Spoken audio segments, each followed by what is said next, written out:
বর্তমান স্বরাষ্ট্র মন্ত্রণালয়, স্বরাষ্ট্রমন্ত্রী এবং বর্তমান সরকারকে অনুরোধ করবো আপনারা আপনাদের এই সন্ত্রাসীদেরকে আপনারা সামলান। গতকাল থেকে আজ পর্যন্ত আমাদের বাংলাদেশের ইতিহাসে সবচেয়ে ন্যক্কারজনক দিন হিসাবে বাংলাদেশের ইতিহাসে থেকে যাবে।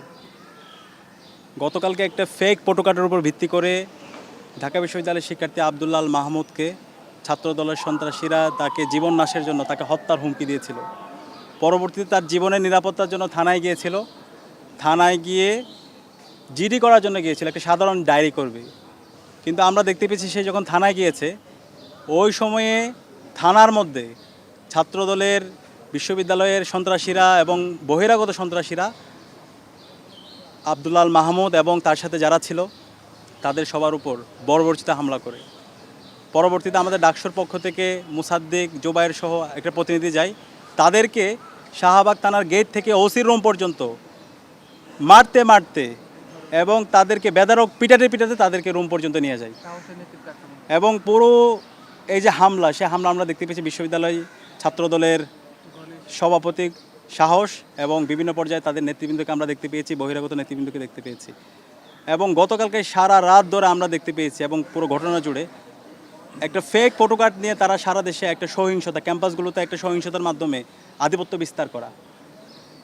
যখন এই ঘটনা নিয়ে আলাপ হচ্ছিল তখন বাংলাদেশের যত প্রমিনেন্ট ফ্যাক্ট চেক প্রতিষ্ঠান আছে সেই ফ্যাক্ট চেক প্রতিষ্ঠানগুলো তারা বারবার বলছিল এটা একটা রিউমার, একটা গুজব, এই পোস্ট আব্দুল আল মাহমুদ দেয়নি। কিন্তু এই রিউমারের পরও তারা এই ঘটনাকে কেন্দ্র করে ক্যাম্পাসের মধ্যে দখলদারিত্ব প্রতিষ্ঠা করার জন্য কালকে এই ঘটনাটা তারা ঘটিয়েছে। যখন এই ঘটনাটা হচ্ছিল আমরা তখন বিশ্ববিদ্যালয়ের ভিসি, প্রভিসি, প্রক্টর এবং দায়িত্বশীল পর্যায়ে যারা আছে সবাইকে আমরা ফোন দিয়েছিলাম। আমরা দেখতে পেয়েছি তারা এই হামলায় তো তারা এই হামলা বন্ধ করবে তো দূরের কথা, আমাদের কাছে মনে হচ্ছে তারা এই হামলা সহযোগী ছিল। একই সাথে আমরা প্রশাসনের সাথে কথা বলেছিলাম, প্রশাসনের পুলিশের উচ্চপদস্থ যারা আছে তাদেরকে ফোন দিয়েছিলাম, সরকারের উচ্চপদস্থ যারা আছে তাদেরকে ফোন দিয়েছিলাম।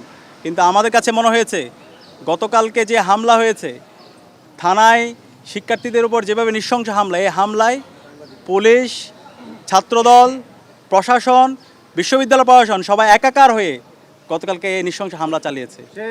এবং সবচেয়ে লজ্জাজনক ঘটনা, যে সাংবাদিক বন্ধুরা, জাতির বিবেক, যারা আমাদের কাছে আমাদের কথাগুলো পুরো জাতির কাছে তুলে ধরে, সেই সাংবাদিকদের উপর নৃশংস কায়দায় গতকালকে হামলা হয়েছে। ঢাকা বিশ্ববিদ্যালয় সাংবাদিক সমিতির সভাপতি এবং সেক্রেটারি দুইজনকে ন্যাক্কারজনকভাবে হামলা করা হয়েছে।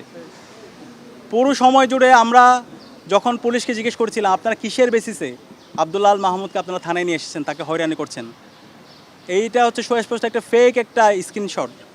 তখন তারা বলছিল হ্যাঁ এটা ফেক স্ক্রিনশট, এটা আমরাও জানি, কিন্তু উপরের নির্দেশ, তারা উপরের নির্দেশে গতকাল থেকে আজ ভোর 5টা পর্যন্ত আমার ভাই মাহমুদকে থানায় রেখে দিছে। তো এই জুলাই বিপ্লবের পরে যদি আমাদের এগুলো দেখতে হয়, এগুলো তো আমরা ফেসিবাদী কাঠামোতে হাসিনা যখন ছিল তখন আমরা দেখতে পেয়েছি পুলিশ, হাসিনা, ছাত্রলীগ সবাই একাকার হয়ে এদেশে নাগরিকদের উপর জুলুম করেছে। তো ঠিক একই কায়দা আমরা এখন জুলাইয়ের পরে নতুন সরকার দায়িত্ব নেওয়ার 2 মাসের মধ্যে আমরা সেটা দেখতে পাচ্ছি। তো একজন বিশ্ববিদ্যালয়ের শিক্ষার্থী তার যদি জীবনের নিরাপত্তা না থাকে, জীবনের নিরাপত্তার জন্য শাহবাগের মতো একটা জায়গায়, শাহবাগ থানায় গিয়ে যখন সে জীবনের নিরাপত্তা চায় তখন ছাত্রদলের সন্ত্রাসীদেরকে নিয়ে এসে এই থানায় দফায় দফায় হামলা করা হয়, তাহলে এই বাংলাদেশের নাগরিকরা কীভাবে নিরাপদ হতে পারে, সাধারণ একজন মানুষ কীভাবে নিরাপদ হতে পারে? তো আমরা এই ঘটনার তীব্র নিন্দা এবং প্রতিবাদ জানাচ্ছি। আমরা দেখতে পাচ্ছি এই রাষ্ট্রটা আবার ব্যর্থতার দিকে নিয়ে যাওয়া হচ্ছে। এই পুলিশ প্রশাসন এবং এই হামলার সাথে যারা জড়িত আছে, যারা এই মব তৈরি করেছে, যারা ক্যাম্পাসে ভায়োলেন্স তৈরি করতে চায়, যারা ক্যাম্পাসে আবার অস্ত্রের ঝঞ্ঝানি নিয়ে আসতে চায়, এই সকল সন্ত্রাসীদেরকে যেন দ্রুত সময়ের মধ্যে বিচার আওতায় নিয়ে আসা হয়। এবং এই পুলিশের মধ্যে যারা অবহেলা করেছে, যারা এই হামলায় সহযোগী ছিল, এই পুলিশ সদস্যদের বিরুদ্ধে দ্রুত সময়ের মধ্যে যেন ব্যবস্থা গ্রহণ করা হয়। আমাদের ডাকসুর পক্ষ থেকে যাদের উপর হামলা হয়েছে তারা ইতিমধ্যে হাসপাতালে আছে, আপনারা জানেন। এবি জুবায়ের, মুসাদ্দিক এবং বাকি যারা আহত অবস্থা আছে তারা ঢাকা মেডিকেলে আছেন, প্রায় 10 জনের মতো শিক্ষার্থী। আমরা তাদের জন্য দোয়া করছি।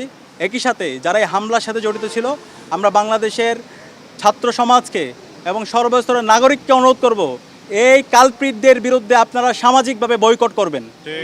এরা এই বাংলাদেশে সন্ত্রাস কায়েম করতে চায়, ক্যাম্পাসে শিক্ষার পরিবেশ নষ্ট করতে চায়, এই ক্যাম্পাসের মধ্যে সে আগের মতো করে সেই গণরম গেস্টরুম কালচারকে তারা ফিরে নিয়ে আসতে চায়।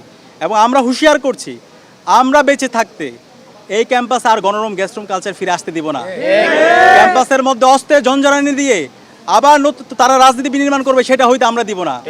সেটা যদি করতে চাই আমাদের রক্তের উপর দিয়ে করতে হবে, আমাদের জীবনের উপর দিয়ে করতে হবে। সুতরাং আমরা বর্তমান স্বরাষ্ট্র মন্ত্রণালয়, স্বরাষ্ট্রমন্ত্রী এবং বর্তমান সরকারকে অনুরোধ করবো, আপনারা আপনাদের এই সন্ত্রাসীদেরকে আপনারা সামলান। এবং এই যে সারা দেশে রামদা চাপাতি নিয়ে যেভাবে শিক্ষার্থীদের উপর নৃশংস কায়দায় হামলা করছেন এবং জীবনের নিরাপত্তার জন্য শিক্ষার্থীরা যখন থানায় যাচ্ছে সেই থানায় মব তৈরি করে শিক্ষার্থীদেরকে হামলা করছেন এবং পুলিশ প্রশাসনের মাধ্যমে থানায় দীর্ঘ সময় জুড়ে হয়রানি করছেন, যারা এটার সাথে জড়িত তাদেরকে আপনারা বিচারের আওতায় নিয়ে আসবেন। আমরা আশা করব এই দেশের মধ্যে এই বিচারের আওতায় নিয়ে আসার মাধ্যমে আমরা এখানে আইনের শাসন প্রতিষ্ঠা করতে চাই। সবাই